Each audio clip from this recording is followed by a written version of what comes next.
Medical admission টেস্টে প্রতি বছর কেমিস্ট্রি থেকে 25টা করে এমসিকিউ আসে। আর দেখা গেছে 25টার মধ্যে হাজার স্যারের বই থেকেই 17-18টা এমসিকিউ হুবহু তুলে দেয়, লাইন বাই লাইন তুলে দেয়, ম্যাক্সিমাম বছরে এটা দেখা গেছে। সো আমি যে কাজটা করতেছি, তোমাকে প্রত্যেকদিন একটা করে টপিক চুজ করা এবং ফার্স্টে আমার নোট থেকে তোমাকে জিনিসগুলো বুঝায় দেওয়া, তারপরে হচ্ছে তোমাকে বই দাগায় দেওয়া এবং সবার লাস্টে হচ্ছে তোমার এমসিকিউ সলভ করানো, যাতে তোমার জন্য এই পুরা মানে এই একটা ছোট ভিডিওতে তোমার পুরো টপিকটা একদম ক্লিয়ার হয়। ঠিক আছে, এখান থেকে যেন কোনো এমসিকিউ আসলে যেন তুমি না আটকাও, ভুল না যায়, এই জন্য আমার ভিডিওগুলো করা। তো চলো আমরা শুরু করি আজকের টপিকটা। আমি আগের ভিডিওতে 3.13 টপিকের ম্যাক্সিমাম পার্টি পড়ায় ফেলছিলাম, আজকে শুধু লাস্টের পার্ট টু বাকি আছে। ঠিক আছে, মানে তুতের পার্ট টু বাকি আছে, ওইটা আমি এখানে দেখাই দিব, কারণ আগের ভিডিওটা বেশ বড় হয়ে যাচ্ছিল। আর 3.14 টপিকটা বাকি আছে, ওটা তোমাকে দেখাই দেবো। এটা তেমন ইম্পর্টেন্ট না, এখানে জাস্ট দাগানো লাইন পড়লেই হয়। আচ্ছা আসলে আমরা শুরু করি। তোমার প্রথম পড়া হচ্ছে তুতে নিয়ে। তোমার প্রথম জানতে হবে যে আমার তুতের সংকেত কি। ঠিক আছে, আমার তুতের সংকেতটা কি দেখো, কপার সালফেট ডট 5 অণু পানি। ঠিক আছে, কপার সালফেট ডট 5 অণু পানি। আমার এই চ্যাপ্টার ওয়াইজ ভিডিওগুলো শেষ হলে আমি ইনশাল্লাহ চেষ্টা করব তোমার বইয়ের যত এরকম সংকেত আছে, যত ধরনের সংকেত আছে, যেমন ওই যে মানে বিগত বছরে দেখবা যে মেডিকেলে অনেকবার সংকেত থেকে কোশ্চেন আসছে। ঠিক আছে, আমি ওরকম একটা ভিডিও বানানোর চেষ্টা করবো শুধু সংকেতের উপর, মানে যত মেডিকেলে কোশ্চেন আসছে এবং যতগুলো আসতে পারে ইম্পর্টেন্ট তোমার বইয়ের, সেই পার্সপেক্টিভে আমি ভিডিও বানানোর চেষ্টা করবো ইনশাল্লাহ। ঠিক আছে, তো আজকে আমরা এই জাস্ট তুতে নিয়ে পড়বো। তু থেকে আমরা কি বলি, ব্লু ভিট্রিয়ল। ঠিক আছে, এটার কারণ কি, এটা নীল কালারের হয় এই জন্য। এখন এর কালারটা আমাদের তাপমাত্রা মানে তাপ দেওয়ার সাথে সাথে এটা বাড়বে।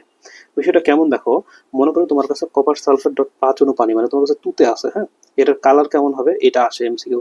এটার কালার হবে হচ্ছে গাঢ় নীল। ওকে, এটা হচ্ছে তোমার ইম্পর্টেন্ট একটা এমসিকিউ। হ্যাঁ, এটার কালার কেমন, এটা হচ্ছে গাঢ় নীল। বুঝতে পারছো? এখন দেখো আমি কি করলাম, এটাকে 63 ডিগ্রি সেন্টিগ্রেড তাপমাত্রায় উত্তপ্ত করলাম। তাহলে কি হবে দেখো, আমি যখনই কোনো কিছুতে দেখবা যে মানে তাপ দিচ্ছি, মানে পানি বের হয়ে যাবে না। তাহলে মনে করো আমার 2 অণু পানি এখান থেকে মাইনাস হয়ে গেল। 2 অণু পানি মাইনাস হয়ে গেলে কত হলো, কপার সালফেট ডট 3 অণু পানি। এবার দেখো তোমার গাঢ় নীল ছিল, পানি উড়ে গেছে, মানে এটা ফ্যাকাশে হয়ে যাবে না, মানে একটু মনে করো গাঢ় নীল থেকে নীল কালারে চলে আসলো। এইভাবে মনে রাখবা, একটু ফ্যাকাশে হয়ে যাবো। এরপর তুমি কি করলা, তোমার কাছে 3 অণু পানি আছে, তোমার ইচ্ছা হলো আমি আর একটু তাপ দিব, আমি 63-কে ডবল করে দিব, মানে 109 মনে করো। 63 ডবল 109 না, কিন্তু 63-কে মনে করো তুমি ডবল করে দিলা, মানে কত হলো, 109 ধরে নাও। তো এই 109 মনে করো তুমি করে দিলা। এখন 109 করলে তোমার কি হবে, 109 করলে তোমার কি হবে, ওই থেকে ওখান থেকে আবার 2 অণু পানি মাইনাস হয়ে যাবে। তাহলে কপার সালফার ডট পানি। এবার দেখো গাঢ় নীল ছিল, নীল হলো, নীল থেকে আবার নীলাভ সাদা হলো, মানে তোমার আরো ফ্যাকাশে হয়ে গেল। ক্লিয়ার? আচ্ছা এরপর তুমি কি করলা, এটাকে আবার 200 ডিগ্রি সেন্টিগ্রেড তাপমাত্রায় উত্তপ্ত করলা। উত্তপ্ত করলে কি হবে দেখো, নীলাভ সাদা থেকে সে একদম সাদা পাউডারে পরিণত হলো, কপার সালফেট, মানে তোমার এখন পানি আর নাই। এটা জাস্ট কপার সালফেটে পরিণত হয়েছে, সাদা পাউডার। এখন তোমার কোশ্চেন এটা দিতে পারে যে কপার সালফেটের কালার কি, তুমি বলবো ভাই এটা কোথেকে দিছে, তোমার বই থেকে দিছে, তোমার বইয়ের বাইরে কোশ্চেন হবে না ইনশাল্লাহ। ঠিক আছে, এরপর দেখো এই কপার সালফেট বা সাদা পাউডারটাকে তুমি 650 ডিগ্রি সেন্টিগ্রেড তাপমাত্রা যদি উত্তপ্ত করো, তখন কপার অক্সাইড উৎপন্ন হবে, যেটার কালার হচ্ছে কালো। Important MCQ. ঠিক আছে, বুঝতে পারছো? সুতরাং তোমাকে এখান থেকে কি মনে রাখতে হবে, কপার সালফেট ডট 5 অণু পানি, এখান থেকে তুমি ফার্স্টে 3 অণু পানি আসলো, তারপরে শুধু মানে তুমি 2 অণু করে মাইনাস করতেছো, 3 অণু পানি, শুধু পানি, পানি নাই, আর এখানে তোমার কপার সালফেট কালো কালার হবে। টেম্পারেচারটা মনে রাখতে হবে, দেখো তুমি এভাবে মনে রাখবা যে 63-কে তুমি ডবল করলে পাও 109। ঠিক আছে, 109 ধরে নাও। ঠিক আছে, এবার এই 109 থেকে 9 বাদ দাও, তাহলে 100-কে ডবল করলে কত পাও, 200। তাই না? এবার 200-কে ডবল করলে কত পাও, 400 পাও, কিন্তু 400-র সাথে আরো 200 অ্যাড করো, মানে তোমার 650 ধরে নাও। সুতরাং তুমি এইভাবে একটু মনে রাখবা, কারণ টেম্পারেচার থেকে মেডিকেল 18-19 সালে কোশ্চেন আসছিল। সুতরাং এই টেম্পারেচারটা তোমার মনে রাখা ইম্পর্টেন্ট, যদিও ওটা কবির স্যারের বই থেকে দিছিল, এই জন্য একটু মানে ঝামেলা করছিল, কিন্তু তোমাকে এই টপিকটা যেতে আসছে না, তোমাকে এটা মনে রাখতে হবে। ওকে, আচ্ছা, তো এটা পারবা আশা করি। এবার দেখো কপার সালফেট ডট 5 অণু পানির মধ্যে কয় ধরনের বন্ধন আছে। আচ্ছা যারা আমার আগের ভিডিওটা দেখো নাই, আগের পার্টটা, সমস্যা নাই, আমি এখানে আরেকবার একটু রিক্যাপ করি। দেখো আমি একটা রুল বানাইছিলাম। ঠিক আছে, রুলটা মনে করো কেমন, এটা আমার মনে করো পরীক্ষা দিতে দিতে একটা এক্সপিরিয়েন্স হয়েছিল, সেখান থেকে বানাইছিলাম। মানে এটা কোনো মানে মানে কি বলে, মানে সার্টিফাইড কোনো রুল না, এটা 99.9% কেসে এটা কাজে লাগবে। কি রুলটা ছিল, তোমার যদি 3টা মৌল থাকে অথবা 2টা মৌল, একটা লিগ্যান্ড, 2টা মৌল প্লাস একটা লিগ্যান্ড, এরকম যদি থাকে, তখন তোমার কি হবে, তোমার মানে 3টা বন্ধন হবে, একটা বন্ধন হবে আয়নিক, একটা বন্ধন হবে সমযোজী, একটা বন্ধন হবে সন্নিবেশ সমযোজী। ক্লিয়ার? আমি আরেকবার বলি, তোমার কাছে মনে করো 3টা মৌল আছে, যেমন দেখো আমি কপার সালফেট নিচ্ছি, CuSO4 বলো তো এখানে কয়টা মৌল আছে? 1 2 3 তিনটা মৌল আছে না? তাহলে এইটুকের মধ্যে আমার তিন ধরনের বন্ধন আছে, একটা আয়নিক সমযোজী আর সন্নিবেশ সমযোজী। ওকে, এটা 99.99% ক্ষেত্রে কাজে লাগে, ঠিক আছে? কিন্তু দুইটা ক্ষেত্র আছে, মানে আমি দুইটা এক্সাম্পল দিছি, এই দুইটা এক্সাম্পলে এটা খাটে না। ওই দুটো তোমার বই থেকে নিছি, যারা আগের ভিডিও দেখেনি তারা দেখে আসবা, ঠিক আছে? একটা হচ্ছে H2SO4 আর একটা হচ্ছে KOH, এই দুইটার ক্ষেত্রে খাটে না, ব্যতিক্রম ধর্মী। আচ্ছা, তাহলে তুমি এখান থেকে ইজিলি পেয়ে যাচ্ছ। দেখো তোমার কপার সালফেটের মধ্যে তোমার কয়টা বন্ধন আছে? আয়নিক, আয়নিক সমযোজী, সন্নিবেশ সমযোজী। ওকে, এবার পানির মধ্যে কি বন্ধন আছে বলো তো? সেটা সবাই জানে, হাইড্রোজেন বন্ধন আছে। কয়টা আছে? চারটা। এটা জাস্ট এমসিকিউর জন্য পড়া, কিন্তু কি বন্ধন আছে? হাইড্রোজেন বন্ধন। তাহলে বলো তো তুতেতে মোট কয়টা বন্ধন আছে? চারটা বন্ধন। পারবা? এখন পারবা? আচ্ছা, এখন দেখো তোমাকে, মনে করো এই যে এই যৌগটাই ধরে নাও কপার সালফেট তোমাকে আমি দিলাম, হ্যাঁ? এখন তোমাকে আমি কোশ্চেন করলাম, আচ্ছা বলো তো, তোমাকে তো আমি কপার সালফেট দিছি, এখানে তো তোমার তিন ধরনের বন্ধন আছে, আয়নিকও আছে, সমযোজী আছে, সন্নিবেশ সমযোজী আছে। কিন্তু তোমাকে যদি আমি বলি যে এখানে মানে এটা মেইনত কোন যৌগ? এটা কি আয়নিক যৌগ? আমাকে যদি বলতে বলা হয় এটা কি আয়নিক যৌগ বলবো, নাকি সমযোজী যৌগ বলবো, নাকি সন্নিবেশ সমযোজী যৌগ বলবো? তুমি মনে রাখবা, যখনই তোমার এই তিন ধরনের বন্ধন থাকবে তখন আয়নিক যৌগ প্রাধান্য পায়। দেখো, আয়নিকও আছে, সমযোজীও আছে, সন্নিবেশ সমযোজীও আছে, তিন ধরনের বন্ধনই আছে। তখন আমরা কোন ধর্মকে প্রাধান্য দেবো? এই যে আয়নিক যৌগ হিসেবে চিহ্নিত করবো এটাকে, এটা আমরা বলবো যে না, এটা আমাদের একটা আয়নিক যৌগ। বুঝতে পারছো? তুমি এইভাবে আয়নিক যৌগ চিনতে পারো। আমার কথা কি বুঝতে পারছো? ক্লিয়ার হয়েছে? সুতরাং এটাকে আয়নিক যৌগ হিসেবে প্রাধান্য পাবে। আচ্ছা, এরপরে দেখো, এই যেমন দেখো এখানে তোমার তিনটা মৌল আছে না? সুতরাং এটা কি? এখানে তিনটা বন্ধন আছে, তাহলে আয়নিকও আছে, তাহলে আয়নিক প্রাধান্য পাবে। এখানে তোমার এক দুই তিন, তিনটা তোমার মৌল আছে, তাহলে তিনটা বন্ধন আছে, তাহলে আয়নিক প্রাধান্য পাবে। এখানে দেখো এক দুই তিন, এখানে তোমার কি কি আছে? তিনটা মৌল, তিনটা বন্ধন, আয়নিক প্রাধান্য পাবে। বুঝছো? তোমার খালি দুইটা ক্ষেত্র আছে, আমি এখানে লিখে দিই আবার, KOH আর H2SO4। দেখো এখানে তোমার তিনটা মৌল আছে না, কিন্তু এখানে তোমার তিনটা বন্ধন নাই। এখানে তোমার তিনটা মৌল আছে না, এখানে তিনটা বন্ধন নাই। বুঝতে পারছো? এটা আমার আগের ভিডিওতে সুন্দর করে এক্সপ্লেন করছি, ওটা দেখবা। সন্নিবেশ বন্ধনের প্রকৃতপক্ষে এটি সমযোজী বন্ধন। এই এমসিকিউ আশা করি পারবা, যে সন্নিবেশ বন্ধনটা আসলে কি ধরনের বন্ধন। এটা সমযোজী বন্ধন। 3.14 হচ্ছে দাগানো লাইন, বাকিটুকু রিডিং পড়াই দিচ্ছি একটু পরেই, হ্যাঁ? বইয়ে এখন চলে যাবো, এই যে এখন আমরা বইয়ের মধ্যে ঢুকে গেলাম। আচ্ছা, আগের ভিডিওতে আমি বই দাগা দিয়েছিলাম, তো এখানে একটু বলি যে আমি যে কাজটা করতাম। দেখো, আমি এইখানে এই লাইনগুলো দাগায় রাখতাম, মানে কেন এইগুলো বাদ দিয়ে দিতাম, এগুলো কাটিয়ে দিতাম। মনে করো, হ্যাঁ, কাটি নয় মানে চট্ট লাল কালিতে দাগানো। কারণ কি, তুমি যখন এই পেজটা উল্টাবা তোমার মাথায় খেয়াল আসবে, আচ্ছা এই কোনগুলো তো আমার পড়ছিলাম, একবার রিভাইজ দিত। এই জন্য আমি এই কাজটা করছিলাম। আচ্ছা, যারা আমার কোনের ভিডিও দেখো নাই তাদের এখানে আমি আরেকবার রিকেপ করাই দিই। দেখো, NH3 আর NF3 আমি পরপর লিখতে বলছিলাম। NH3 আর NH3 কেন পরপর লিখতে বলছিলাম? তুমি লিখবা 10-10। একটা ইম্পর্টেন্ট সালের কথা বলছিলাম, 1971 সালে যুদ্ধ হয়েছে, তার এক বছর পরে, মানে 1972। এই যে, সুতরাং NH3 বন্ধন কোণ কত? দেখো এই যে 107, আর NF3 কত? 102.5। এভাবে মনে রাখবা। এরপরে দেখো পানির বন্ধন কোণ 104.5।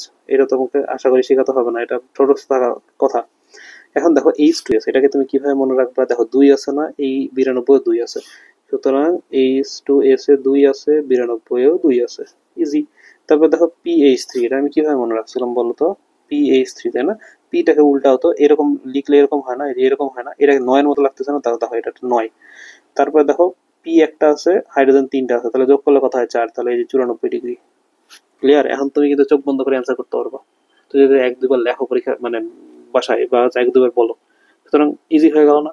সুতরাং এইগুলা হচ্ছে কি করবা, রিভিশন দেওয়ার জন্য এখানে দাগায় রাখবা। আমি যে কাজটা করতাম, মনে করো একটা ম্যাথ আছে, মেডিকেলের জন্য তো ম্যাথ লাগে না, কিন্তু আমি যেটা করতাম, ওই ম্যাথ থেকে মনে করো জি এর মান আমি বক্স করে রাখতাম, তারপর বড় হাতে জি এর মান বক্স করে রাখতাম, রিড ভাগ ধ্রুবকের মান বক্স করে রাখতাম, বা তোমার যে যত কিছু আছে তোমার ওই এর মান, এইচ এর মান, যা ইচ্ছা হাবি যাবি সবকিছু আমি কি করতাম, বক্স করে রাখতাম। এটার কারণ কি? এটার কারণ তোমাকে বলি। তোমার বইয়ে নানা রকমের অঙ্ক দেওয়া থাকে, এবং দেখা গেল এখানে তোমার সিজিএস পদ্ধতিতে দেওয়া আছে, কোনোটা মেট্রিক পদ্ধতিতে দেওয়া আছে, মানে এককগুলা, এবং কনভার্সন থাকে না, 10⁻², 10⁻7, 10⁵ এরকম, কখন সেন্টিমিটার হয়, কখন মিটার হয়, এই জিনিসটা যেন তুমি ভুল না করো। এটা ম্যাক্সিমাম মানুষ ভুল করে, আমিও ভুল করছি অনেকবার। এই জন্য আমি কি করতাম, আমি বইয়ের ওখানে যে ম্যাথ গুলা আছে সেখানে আমি বক্স করে রাখতাম, মানে মানে জাস্ট মানগুলা, যেন আমি পেজ উল্টানোর সময় আমার একবার চোখে পড়ে যে না এটা তো এরকম, আচ্ছা ঠিক আছে, তাহলে 10⁻7 হবে, বিষয়টা এরকম। বুঝতে পারছো? তুমি এই টেকনিকটা ফলো করতে পারো, তোমার উপকার দিবে, কারণ আমার উপকার দিচ্ছিল এরা। আচ্ছা, এখান থেকে এই যে লাইনগুলো তোমাকে আগের ভিডিওতে সব পড়াইছি, যে হিরো গ্রাফাইটের মধ্যে পার্থক্য, একবার রিভাইজ দিয়ে নাও। দেখো, হিরোকে তিনটা ওয়ার্ড, ডায়মন্ড মনে রাখবা না ওয়ার্ডটাকে, ডায়মন্ড কাটো। তুমি মনে রাখবে হিরোকে 3টা ওয়াট, তাই sp3, এই যে 3 আছে। তারপরে হচ্ছে কি গ্রাফাইটে 4টা ওয়াট, তাহলে 4কে ভাঙলে কত হয়, 2 হয় না, তাহলে sp2, এভাবে মনে রাখবে 2 আছে। ওকে, কে বিদ্যুৎ পরিবহন করে, গ্রাফাইট বিদ্যুৎ পরিবহন করে। আচ্ছা, বেঞ্জিনে এই দেখো এই যে 6টি সংযোজনশীল পাইলেট্রন আছে, এটা কেমনে শিখাইছিলাম মনে আছে? আগেরটা ভিডিও দেখে নিবা, খুবই ইম্পর্টেন্ট এটা।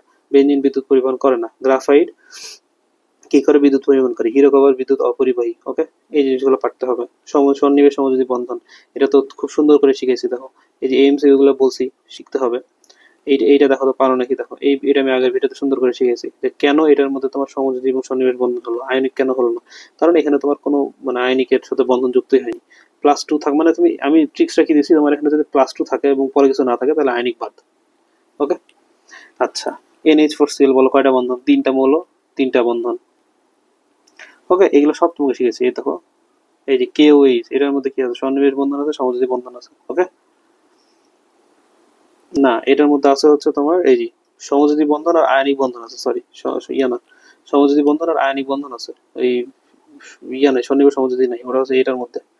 ওকে, আচ্ছা, এই যে কপার সালফেট আর পানি, দেখো সংকেত কি, কয় ধরনের বন্ধন আছে, 4 ধরনের। কি কি, ব্লু ভিট্রিয়ল বলা হয়, নীল তুতে বলা হয়, ঠিক আছে, এটা বলা হয়। এই দেখো 63, 109, 200, 650, লক্ষ্য করিবার পূর্বা যেন ভুল না যায়।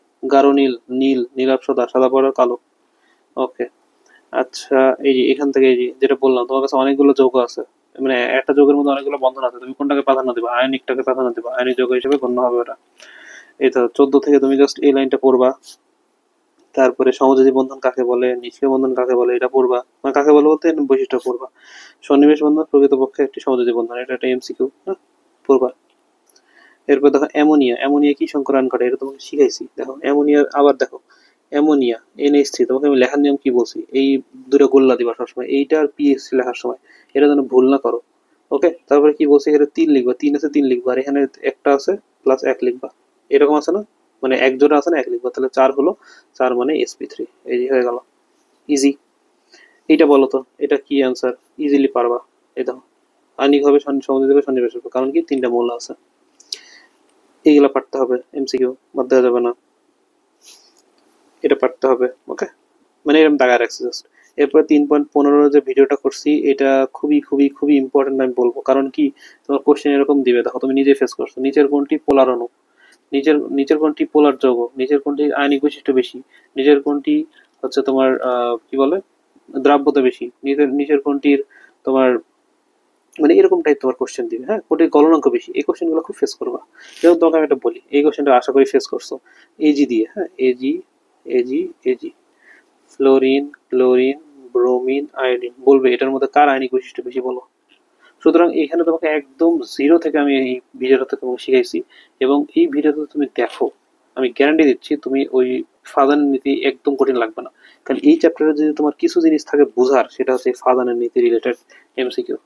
ওকে, এবং ওইটা যদি তুমি বোঝো, ওটা তোমার সব ক্ষেত্রে কাজে লাগবে, সব ক্ষেত্রে তুমি ওই এমসিকিউটা পারবা, এবং তোমার কনফিডেন্স গ্রো করবে এই চ্যাপ্টারের উপর।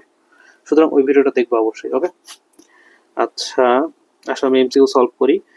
বলো এটা কয়টা বন্ধন আছে, খুবই ইজি, 3টা। তুতে বলো, তুতে কোন বন্ধন নাই, তোমাকে কি শেখালাম, এখানে 3টা বন্ধন আছে। কি কি, আয়নিক, সমযোজী, সন্নিবেশ সমযোজী, এর এখানে হাইড্রোজেন। ধাতবের কোনো চিহ্ন আছে, ধাতব তাহলে নাই। ওকে, আচ্ছা, NH4Cl যোগে কোন বন্ধন থাকে না, খুবই সহজ, বলো কোন বন্ধন থাকে না, হাইড্রোজেন বন্ধন আছে এখানে না, এখানে 1 2 3টা মৌল, তাহলে এটা থাকবে, তাহলে এইটাই তোমার আসল অ্যান্সার। ওকে, আচ্ছা, এরপর নিচে কোনটি পোলার অণু, এই যে H2O, বুঝতে পারছো? So thank you for watching. আমি মোহাম্মদ ইরশাদ তৌসিফ, 63তম MBBS, রাজশাহী মেডিকেল কলেজ। আমার কলেজ ছিল রাজশাহী কলেজ। আর নেক্সট ভিডিও দেখার আমন্ত্রণ রইল, ইনশাল্লাহ নেক্সট ভিডিও তোমার খুব মজা লাগবে, এবং নেক্সট ভিডিওটা খুবই ইম্পর্টেন্ট, ওটা মিস দিও না। ওকে, ওইটা যদি তুমি শেখো, আমি বলতেছি তো তোমার এই চ্যাপ্টার থেকে ভয় কেটে যাবে, কেমিস্ট্রি থেকে ভয় কেটে যাবে। ওকে, সো দেখা হচ্ছে নেক্সট ভিডিওতে ইনশাল্লাহ। আসসালামু আলাইকুম, আল্লাহ হাফেজ।